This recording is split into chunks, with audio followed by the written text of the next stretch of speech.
Hey everyone, and welcome to this explainer. So today we're going to uncover a pretty uncomfortable truth: why working your absolute hardest rarely translates to actual lasting wealth. We're really going to dig into that hidden mental programming that's just quietly running the show in the background of your entire financial life. Think about it. Why do you always end up broke? You hustle, you budget, you save. Maybe you even pick up a side gig or jump into a new investment plan. You do literally everything by the book, but man, at the end of the month, that bank balance just magically resets to the exact same frustrating number. Why does that happen? Well, to really wrap our heads around this, I want you to imagine pouring water into a clay pot. But this pot has a hidden hole at the very bottom. It doesn't actually matter how much water you pour in or, how many overtime hours you put in at work. That water is constantly draining out. The money comes in, the money goes out, and it completely bypasses your conscious control. And here is a pretty shocking fact. 90% of people never achieve true financial freedom. 90%. And look, it's not because they lack talent or because they aren't working hard enough. It's actually because of these invisible holes that were poked into their mental financial pots when they were just little kids, like 6 or 7 years old. Long before you even really knew what a dollar was, society was already out there drilling holes into your wealth potential. Crazy, right? Okay, so let's move right into part one, the invisible wealth game, where we see why mindset will always beat just having money. Because, there is this absolutely stark contrast between people who win massive amounts of money but totally lack the right mindset versus those self-made millionaires who can literally lose every single penny but then quickly rebuild the whole shebang. It just goes to show that wealth isn't really about the cash you're holding, it's all about the container that's holding it. Just look at these real-world outcomes. You've got farmers in Noida who received 2 crores in land compensation, right? But they blew it all and literally ended up right back doing daily wage labor. Or take Sushil Kumar, who won 5 crores on a game show, only to lose every last bit of it. Why? Because they had leaky mental pots.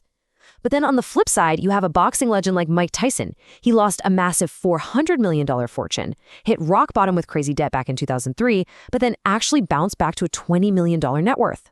Why? Because his mindset was fundamentally geared for wealth. Which brings us to part 2. Roots create the fruits. This is the invisible process working behind the scenes.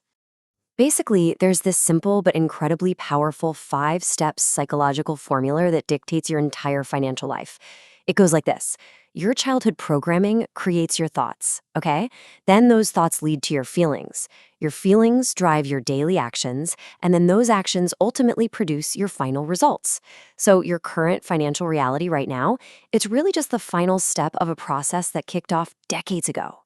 Let's dig a little deeper into that with part 3, childhood programming, or what we can call your money blueprint. So your personal money blueprint was subconsciously coded right into your brain through 3 primary channels. First, verbal statements. So basically what you heard growing up. Second, behavioral modeling, what you actually saw happening around you. And third, specific incidents, those highly emotionally charged events that you experienced firsthand. Let's start with the verbal stuff. If you repeatedly heard toxic little phrases during childhood, things like, money doesn't grow on trees, or rich people are thieves, or the classic, we can't afford that, well, your unfiltered child brain just saved all of that as absolute fact. If you deep down believe that rich people are greedy, your subconscious is going to automatically sabotage your own wealth. Why? Because emotionally, you don't want to become a bad person.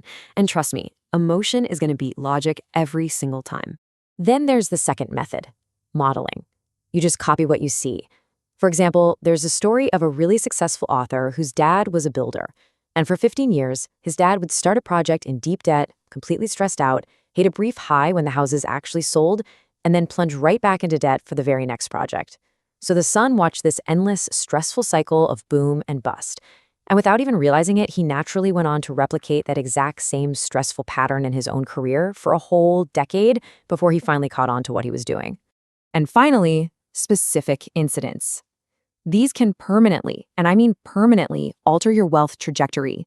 Take this real-life story of a nurse named Priyanka. When she was 11, her parents were fighting bitterly over money in a restaurant. And tragically, right in the middle of this huge argument, her father suffered a fatal heart attack. In that split second, her childhood brain made a permanent, truly devastating connection. Because her brain permanently linked money to immense pain and death, she developed what psychologists call subconscious sabotage. Now, as an adult, she makes really good money, but her subconscious mind is automatically working overtime planning how to get rid of any new money she earns, because to her brain, getting rid of the money means getting rid of the danger. She is literally repelling wealth just to protect herself from that childhood trauma. It's wild. So, how do we actually fix this? That brings us to part 4, the 4-step mindset fix, where we finally reverse this damage. You can fundamentally change your financial destiny by actively applying this 4-step methodology known as mirror fixing. It takes us from awareness to understanding to dissociation and finally reconditioning. Now, the hardest step for sure is the very first one, awareness. Obviously, you can't fix a problem if you don't even know it's there. You have to start observing your own immediate feelings and do it without judging yourself. Like, do you feel an immediate wave of anxiety or guilt when you get your paycheck? When you see someone wealthy driving a really nice car, do you feel respect, or is your first instinct to feel angry and just assume they're totally corrupt? You need to start tracking your daily financial thoughts. Once you're aware, step 2 is understanding. And the key here is realizing that these toxic thoughts, they aren't actually yours. They belong to your parents, their unique circumstances, the era they grew up in, and their own personal frustrations. You simply absorb them like a sponge. And realizing this is huge because it removes your personal guilt and shame. It wasn't your fault at all. It was literally just a mental file saved by mistake. Okay, step 3 is disassociation. This is where you consciously and verbally separate your own identity from those outdated mental files. You literally say it out loud. These thoughts are not mine. I did not choose them, and today I choose to separate myself from them. I know it sounds almost too simple, but psychology proves that verbally rejecting a subconscious belief actually drains its power over you. And that brings us to the final step, reconditioning. Now, the brain totally hates a vacuum. You can't just hit delete on the old file. You have to actively install a brand new one. So if your old file said wealth equals greed, you need to consciously replace that with wealth equals solving problems and being rewarded for it. But, and this is the absolute secret sauce here, you must genuinely feel the positive emotion attached to this new file. The brain responds to feeling, not just raw logic. Look, rewiring your mental programming isn't just a one-and-done kind of deal. It's a daily practice, but it has to start today. So to kickstart our awareness right now, I want to leave you with one absolutely vital question. What was the most repeated money lie in your childhood home? Think about it. Identify it, understand that it's not yours, and start patching that hole in your pot today.